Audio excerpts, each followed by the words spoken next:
If I beat the ass, I beat the ass. I ain't beat the ass no more because I know it quickly snitch on you and send you to jail. I know that. That's what I know now. So ladies, if you hitting on that, you need to stop. Because if the laws ask him, did you hit him? He gonna say yes. The moment I saw Klay Thompson's post reacting to Meghan being called a disrespectful name, I knew something deeper was going on. The tone of his message didn't sound like a calm boyfriend standing up for his partner. It sounded like a man who had reached his breaking point. His words felt heavy, like he was holding in frustration that had been building for a while. And now, everything people weren't supposed to know is slowly slipping out piece by piece.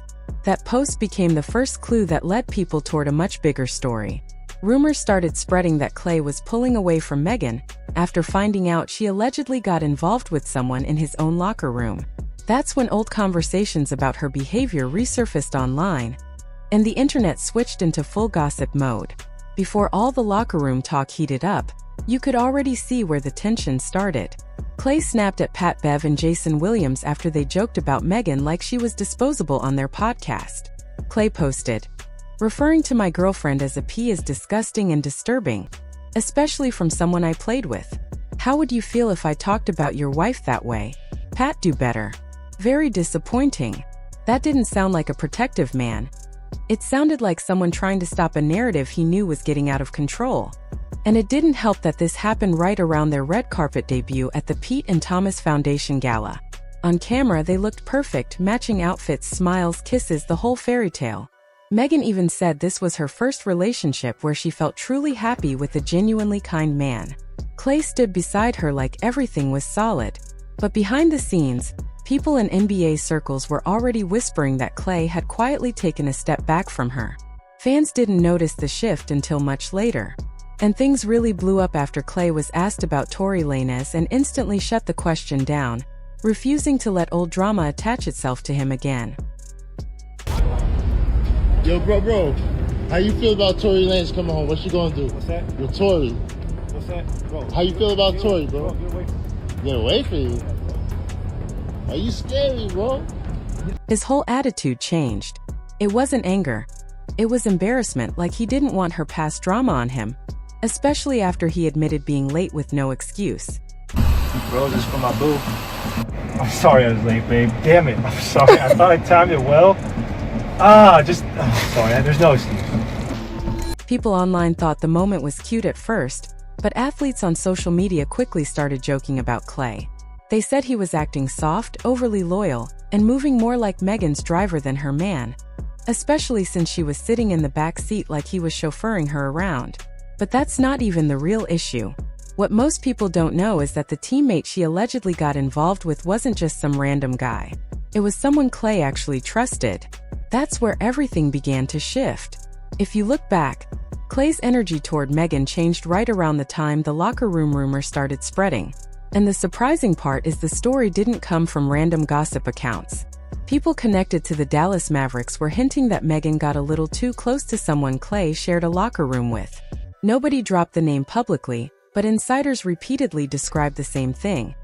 Not a nobody, not a bench player, someone he relied on. I'm not saying the guy was a superstar, but the details were too specific to feel made up. And after that, every time Klay was asked about Meghan, his replies got shorter and colder. He sounded like a man trying to pull away quietly without creating a bigger scene, especially when questions about their relationship caught him off guard. How has your relationship made you better as a man on and off the floor, and how that's going to move forward for you as far as your career? My relationship with Meghan Thee Stallion. I'm not going to talk about that, but I will say that every summer doesn't change for me because I know what it takes to go the distance, and there's really no such thing as an off season. When he said, "I'm not going to talk about that," it wasn't him protecting his privacy. It was clear discomfort. You could hear it in his tone, like he wanted the conversation to end immediately. Then things got even more confusing when Meghan posted on Instagram that they bought a house together. The post went everywhere, but people quickly noticed something odd. Klay didn't react to it at all. No comment, no repost, not even a like. That's when NBA players allegedly started messaging each other saying Klay seemed like he was quietly trying to step back. The rumor grew even more when fans learned Meghan had Klay saved in her phone as husband. On its own, that sounds cute, but the timing raised questions because it happened around the same period the teammate situation was being whispered about. So while Meghan was acting like their relationship was locked for life, Klay returned to the court looking stressed and drained. And right in the middle of all this, Pat Bev and Jason Williams decided to publicly disrespect Meghan, calling her a P, like she was just a joke. I ain't never seen Klay not shoot it like this. And for him to say I'm out of my prime, like, come on, Klay, like, come on. He said that? Yeah. How many? It only takes one pussy to drag a battleship across the desert. That's how powerful it is. So, Most wars are. It got something to, you know what I'm saying? Klay Thompson, I ain't saying that's what it is, but that might be what it is. Instead of ignoring the comments, Klay snapped, and that's why many people started believing the rumor. His reaction sounded like someone who was already hurt behind the scenes and couldn't handle another public insult. Things got worse when former players and media figures jumped in, adding even more fuel to the drama. The one who made it explode was Shaquille O'Neal, who has openly shown interest in Meghan. He claimed Klay and Meghan wouldn't last 6 weeks, and Mike Tyson even laughed, joking, "Who is Klay Thompson? She got shot for that P. Give her some respect." Thompson and Meghan Thee Stallion. Who's Klay Thompson, though? He plays basketball. He was in the Warriors. He's one of the greatest shooters of all time. He's now on the Dallas Mavericks. Really? And he's with Meghan Thee Stallion. 6 weeks. I'm gonna say nothing. I'm not gonna say nothing. What did it surprise you? Come on. I don't know. Listen, man. She got shot for that. That might be last for a long time. 6 weeks ain't nothing. She got shot, so you gotta give her some credit, right? You gotta give her a little credit that he might got some staying power with that. Shaq wasn't just playing around, he was predicting the exact kind of trouble Klay seems to be dealing with now. But the real chaos started when another voice stepped in and pushed the story in a completely different direction. That's when the whispers stopped being small locker room talk and turned into a full narrative that Klay couldn't control anymore. DJ Academics decided to jump into the situation, and the internet immediately shifted. Before getting into his exact words, it's important to understand why his opinion hits so strongly. Academics is one of the few people who says what fans are thinking without softening anything. And once the rumor about Meghan being involved with Klay's teammates started spreading, he didn't try to be subtle. He practically pushed the rumor right into the spotlight. He claimed the relationship looked like a publicity move, and even suggested Klay seemed intimidated by her. Academics also pointed out that the viral clip of Meghan cooking for him felt strange from the beginning, like something wasn't genuine about the moment. Looks good, man. It was amazing. You could tell this is such a PR relationship. First of all, you could tell this shy as hell. Even when he's on the basketball court, it's shy. He said Klay looked uncomfortable in that kitchen, like he didn't want to be there. Then he added the real punch. This relationship won't survive past All-Star Weekend once her vibe changes. And let me, where's the other video? I just played it. I'm put a $5,000 bet. This shit is over before the All-Star game. That's a fact. 5,000 I got on it. That relationship is over. Listen, Klay. You see this right here? You see this right here, Klay? She was just drinking champagne. You ain't see her off the Henny yet. Remember I told you. She drinking champagne. You see how she started getting a little loud? You ain't see her off the Henny yet, gang. Trust me. I promise you, gang. I promise you. When she's off the Henny, Jesus take the wheel. Trust.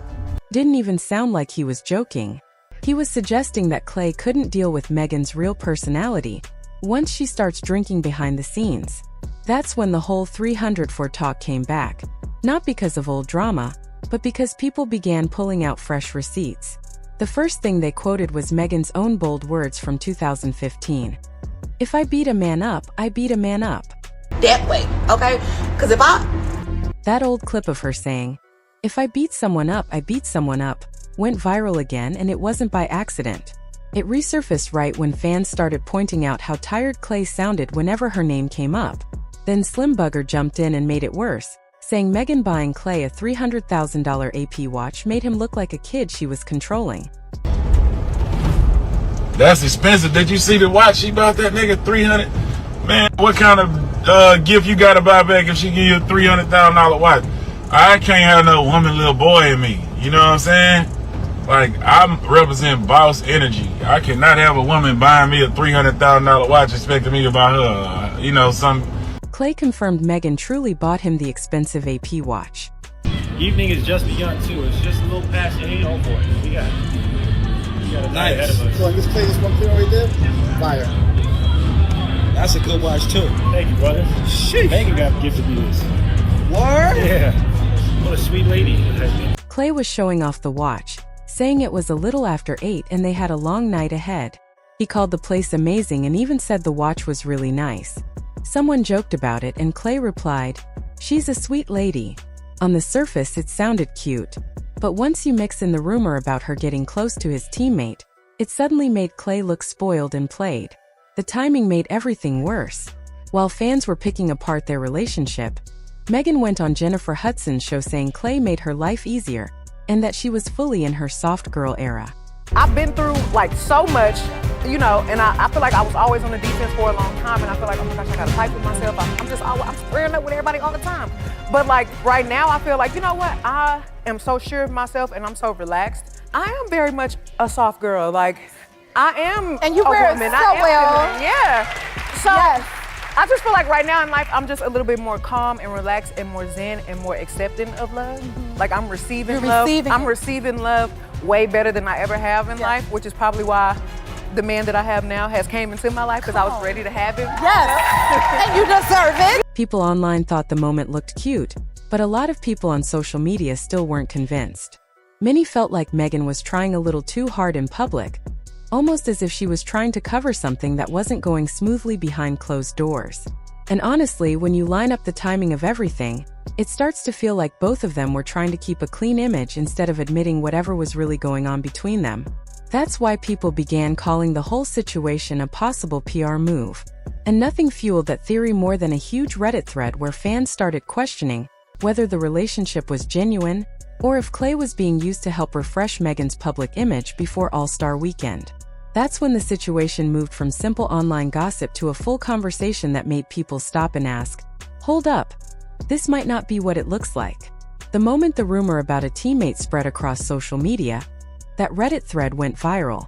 And it wasn't random trolls, it was NBA fans who pay attention to team dynamics, patterns, personality shifts, and how players usually behave when something is off. Their main question was direct. Was Klay being used? One of the top posts said something like, "Klay has always been low profile, private, and unproblematic. Meghan has been surrounded by non-stop public drama. This pairing feels strategic, and when you look at the timeline, it's hard to ignore. And when you look back, that doesn't sound far-fetched." Before this relationship, Klay hardly posted anything other than basketball, his dog, or his boat. He always moved like someone who protected his peace and didn't care for attention. Meanwhile, Meghan had just gone through lawsuits, label issues, headlines from the Tory situation, and a divided fan base. So when the red carpet appearances started, plus interviews, plus the cute couple clips, fans started asking, why now? Why Klay? Why suddenly so public? Another Reddit user broke it down perfectly. This feels like an image reset arc for her, and Klay is the safest, most likable guy she could stand next to. Then another factor came up. Klay is in the later stage of his NBA career. Not washed, not irrelevant, just entering that calm, legacy-protecting phase that veteran players slide into. So the real question became, why would a man avoiding drama suddenly step into a relationship guaranteed to bring attention? Then fans noticed something else during media week. Klay's body language with teammates looked different. Not angry, just distant. And that's when the locker room whispers popped up again. Not that Meghan cheated, not that he was heartbroken, just that he allegedly found something out and was done. That's how people online described it. Done. No arguing, no fixing it. Just finished. Then the watch situation resurfaced, making some fans say he looked like he got played emotionally and financially. Add Slim Thug calling him little boy. Add Shaq saying 6 weeks. Add academics calling the relationship a PR stunt. Add the teammate rumor. Add Meghan calling him husband, while he looked stressed, and suddenly the whole narrative flipped. People stopped saying Klay is lucky to have Meghan, and started saying Klay is trying to get away from this. But the moment that really changed everything was a private detail shared by an alleged insider. Something fans thought explained his entire shift. According to that claim, Klay confronted the teammate involved in the rumor, not Meghan, and the teammate supposedly didn't deny it. Now again, this is online speculation, nothing confirmed. But fans believed it because it matched how Klay suddenly acted. He didn't make a loud announcement. He didn't argue online. He simply changed how he moved. He smiled at the red carpet shoot, but it felt stiff. In the cooking video, he looked uncomfortable. When the house post went up, he stayed silent. When she praised him on Jennifer Hudson's show, he didn't echo the energy. When asked about old drama involving Tory, he shut it down instantly. These weren't random moments. It looked like distance, like a man pulling away from something he didn't trust anymore. Meanwhile, Meghan kept posting joyful captions about "my man," which only made breakup rumors louder. The happier she looked online, the more fans noticed Klay was nowhere to be found in